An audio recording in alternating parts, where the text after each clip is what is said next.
Ladies and gentlemen, I'm Brad Walk from Cage Warriors. You're watching the Fight Week Show. Like, share, and subscribe for all that good stuff. You do not want to miss this.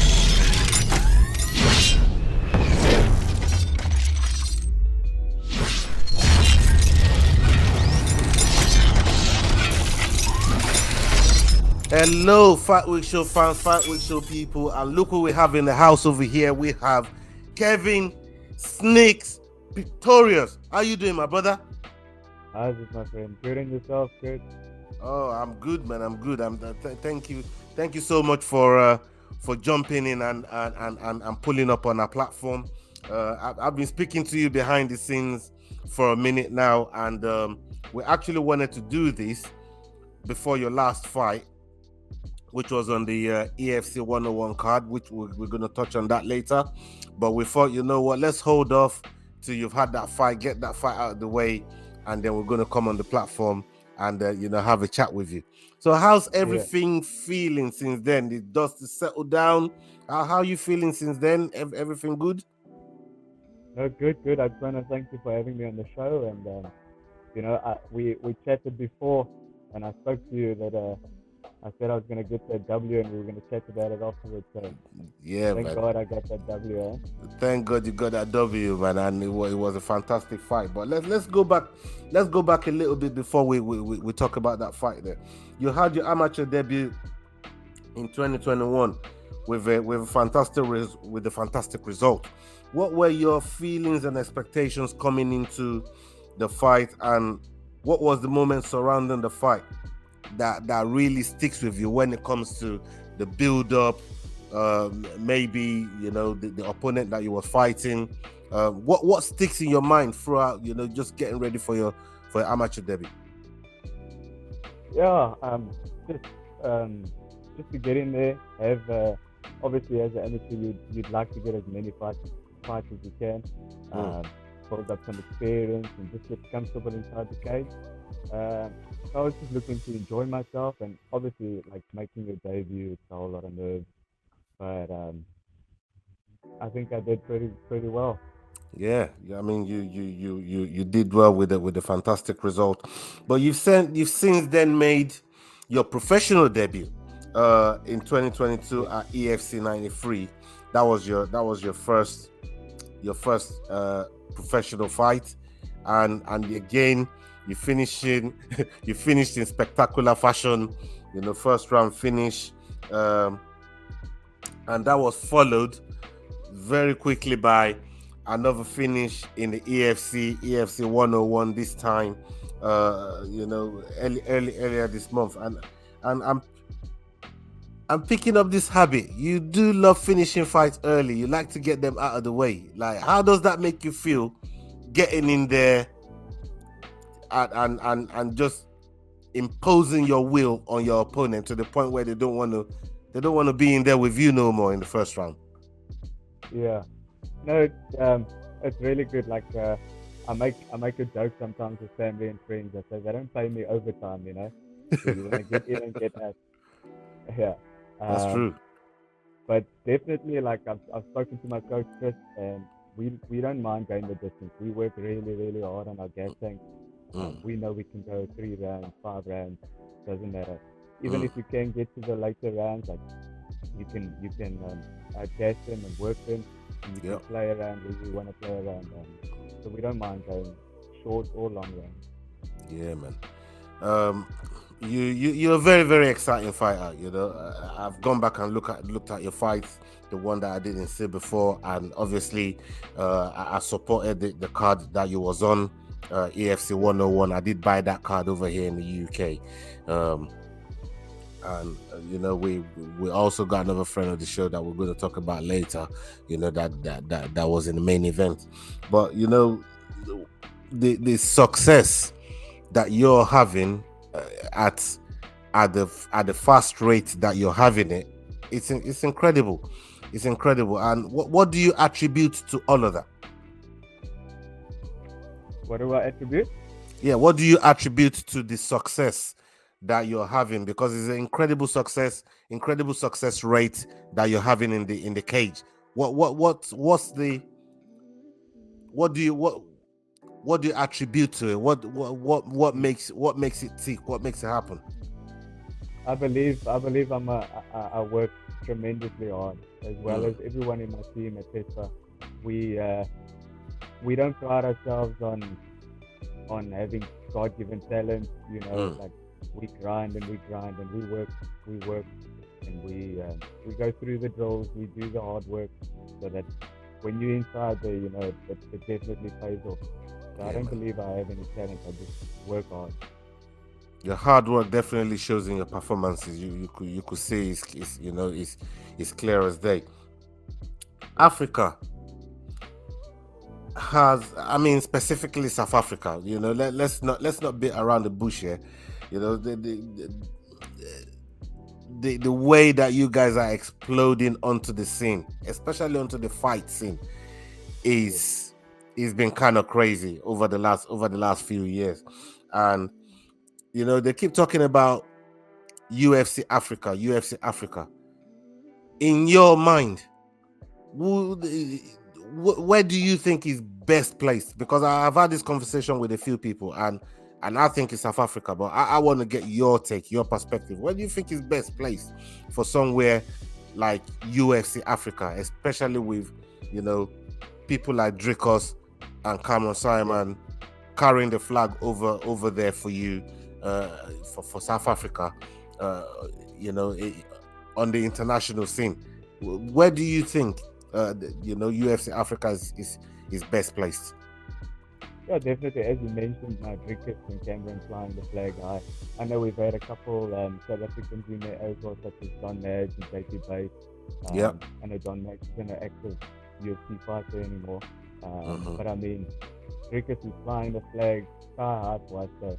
So, and onto like infrastructures and so on, I believe like Johannesburg, Cape Town will be perfect. Yeah.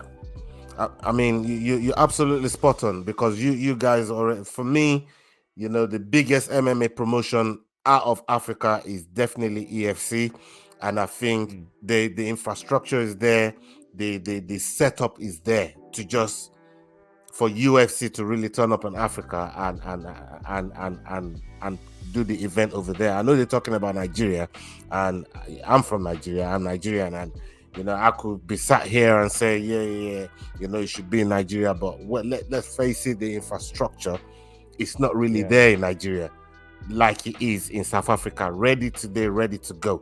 And I feel like, you know, Dana White is hell bent. He was still talking about it in his last press conference, and he's kind of looking at it. But people look like Dricos, and Cameron Simon, and maybe even Temba Gorimbo. You know, they voiced their opinion in terms of, you know, that event should be held in South Africa because of the infrastructure, because of, you know, MMA fans that's coming out of there as well.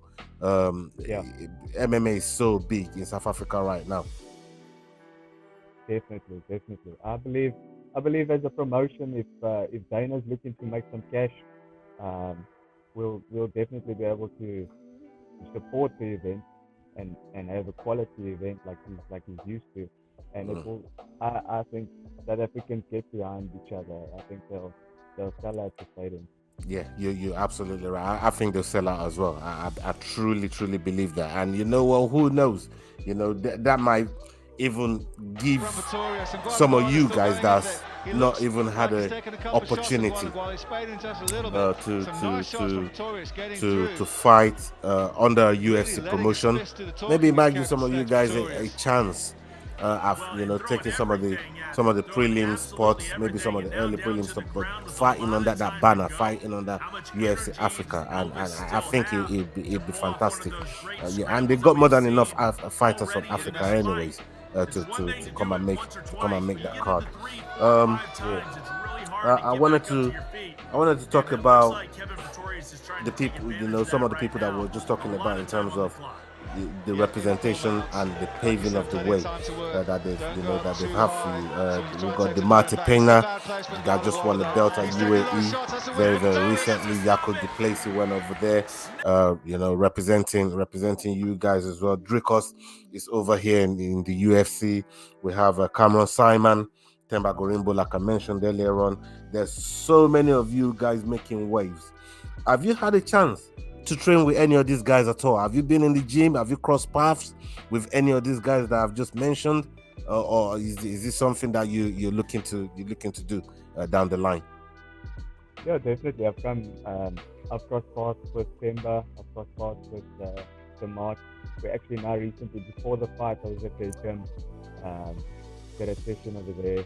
We couldn't stay too long because one of our amateurs had a fight with their amateurs. Shorty, Lutsanda Biko, he's fighting now soon in Aris as well against #1 Frenchman. So I think that should be fireworks as well. And after that, possibly Aris flyweight belt. So yeah, the South Africans are doing it. Yeah, man, you guys are handling the business, man. It's really, really good, and I just love the way you guys are, applying yourself. There's no arrogance about any of the guys that that I've been in contact with. I fuck with a lot of South African fighters, and you guys are true warriors, true savages, and you really do put it on the line, man. And salute to you guys. How are you finding the balance of training in multiple martial art disciplines? Because I feel like you're well-rounded, and the way you finish fights, we've not really seen your whole skill set. But how are you finding, juggling that multiple martial art discipline? How do you manage it? How do you do it? So in the beginning, it was pretty tough. Like I just did a whole lot of boxing. I started off with boxing, and I decided to make a career out of this. I left my full-time job, and I made a business decision. I left the one gym and I joined the other gym, Pespa. And the way these guys train, the way we train, it's hectic. So like we will do certain hours of MMA sparring or boxing on the day. Like we basically do everything in one day. There's no Monday, Wednesday kickboxing, Tuesday, Thursday wrestling. We'll do everything one day, and it's every day for the whole week like that. So you do get used to it after a while. That's incredible, man. Incredible stuff. And I know that you're also taking classes. You got students that you look after as well. Am I correct in saying that? Yes, sir. Yes. And what's your favorite part about teaching people how to defend themselves, like taking self-defense classes? What's your favorite part of doing that? Because coaching to some people comes naturally. Some people they can't coach to save their lives, but there's got to be something that draws you into coaching and want to make people be able to look after themselves when they come into like dangerous situations. Yeah, for me personally, it's you'll teach them the basics, like the foundations, and they'll look at you like they don't understand what you're trying to show them. Like everything's in the hips, and you don't want to try and hold your breath and throwing shots, breathe, relax. But when you bring everything together and they look at you like they've discovered something new, it's amazing to see them actually enjoy and understand what you're trying to show them. So for me, that's the best part. That's the best part for you. Incredible stuff. Now let's move gears really quick, because I'm really, really conscious of the time, because I know you gotta get to class and go and take on your students. So I'm very, very conscious of the time. But I wanted to touch on the card that you fought on, EFC 101. But we've already spoken about your fight. I wanted to touch on the co-main event and the main event. I don't know whether you had a chance to watch it backstage, because you just finished your fight as well on the same card. But from what you saw, what did you make of Nicholas's title defense, and what did you make of Jesse's title challenge for the women's strawweight title? would have loved to see when this fight go a little longer. Definitely. We know what he can pull out of the bag. Unfortunately for the beard, I think he popped his shoulder, right? Yeah. Which is it's pretty unfortunate for him. I would have loved to see that fight go a little more into detail. Like they both quite experienced guys. And then onto Jess, I mean, she really took those shots like a champ. I agree. I feel if it wasn't for the cut, she was pretty comfortable off of her back. Maybe she could have worked a little harder to get up or move towards the cage to get up. Not that she was a little in danger, but you don't want your opponent to get too comfortable. Yeah. So, but both really interesting fights. Really, as you said, really good fight. I thought Jess, from the conversations that I've had with her, she would have loved to take that fight into deeper rounds, and that's where she really was going to start excelling and see, start showing some of the things that she's prepared for in the camp. But we all know how the fight game goes. You could have one plan, and then something happens during the fight, and the whole plan that you have completely goes out the window. So it was a bad cut. It was bad enough for the doctors to stop it. It's a shame. It's a shame to go out like that. She showed a ton of heart. A lot of people. And I reckon if the doctor didn't stop it, she would have got right back up, got right back to it. But congratulations to the champ, Adeline. She came. She fought a very, very good fight. I thought she looked strong in there, and she definitely imposed her game plan, and it went to plan for her. It didn't go to plan for Jess. Jess is going to be back stronger, I believe, and she's got very, very good people around her, and it's one of those that just leaves a bad taste in the mouth when you go for a doctor stoppage like that. Please. Yeah. No, 100%. I feel that, like you say, it did leave a bad taste, but she'll come back much better after that. She's only gaining more experience. I think that was only her third fight as well. So like, big ups to her for taking the fight and weathering the storm. And to the champ, I mean, you could see she imposed her game plan. She knew exactly what she wanted to do, and she worked extremely hard to get that done. Yeah, man, 100%. Is there anybody you want to shout out? Your coaches, your gym, your teammates. The floor is yours, please. Okay, Andrew, thank you. I just want to shout out to Pespa, Chris, right, my coach. We've got Shorty, Lutando Biko fighting, as I mentioned earlier, at Aries. First week of April. We have Sindile fighting at EFC 102. Watch him, he'll be the co-main event. It's going to be fireworks. I'd like to give a shout out as well to Michaela Ross, my fiance. Yeah, man. Yeah, man. Thanks for having me on the show, my friend. No, man, we really appreciate it. We really appreciate you, and we love what you're doing on the fight scene. Keep doing it, and we on this side is gonna keep supporting you. We're gonna keep pushing, your page. We're gonna keep pushing your career and everything that you're doing. We're gonna do what we can to get your voice out there, and whenever you have fights, you post. We're gonna do what we can to repost all your posts and that for you as well. So keep doing what you're doing, keep grinding, keep working, and I haven't forgotten about the sponsors the sponsors stuff that we spoke about, and I've showed you the message from my guy Eric here, and when he's back on that mode again, he's definitely got you in mind and he's going to line you up. So keep in touch, don't be a stranger, and hopefully down the line, we'll be able to bring you back on the channel, and we can talk some more MMA topics, some other fight related topics that's been going on in and around the fight game, if that's all right with you. Yeah, that'll be awesome. Don't worry, Yeah, I didn't forget about your t-shirt as well. No? It's on its way. No problem, man. No problem. We'll get that sorted, man. We'll definitely get that sorted. And thank you so much for that as well. I really appreciate you for that one, man.